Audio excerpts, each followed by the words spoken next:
Again, we do have limited time, so I appreciate your limiting your follow-ups. Let's go to Al Arabiya. Joseph. Thank you.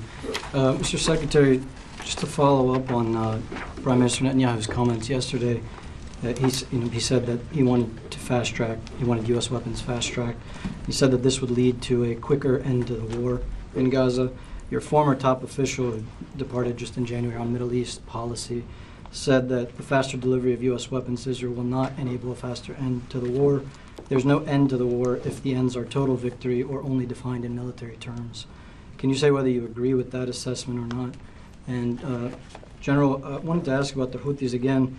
There's been some criticism in recent days and weeks from U.S. military officials, including from the CENTCOM commander, about the U.S.-led mission to counter the Houthis, that maybe the current mission is not succeeding.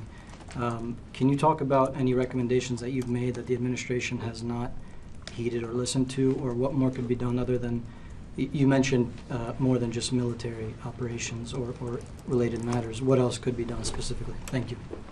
Thanks for the question.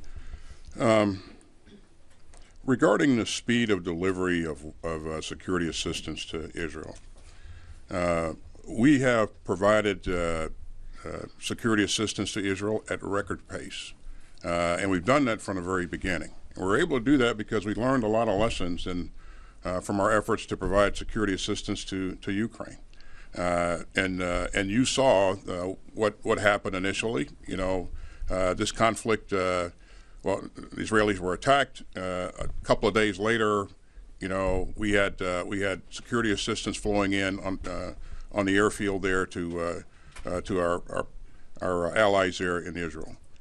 We have sustained that throughout, and you know, again, we're going to continue to do that. We're going to continue to ensure that Israel has what it needs to defend itself.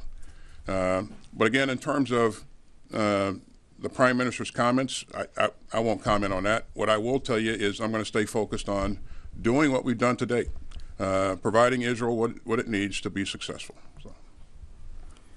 Well, I'll just tell you, I'm not going to get into internal deliberation discussions and tell you what recommendations I made or didn't make or what was taken or not taken.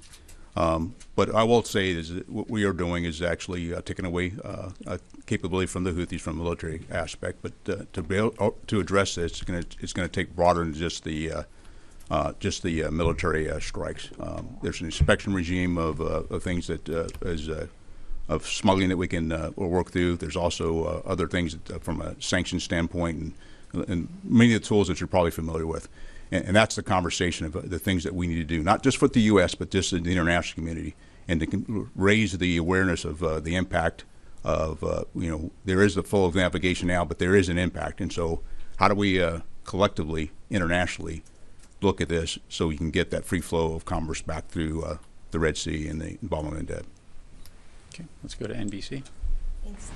Mr. Secretary,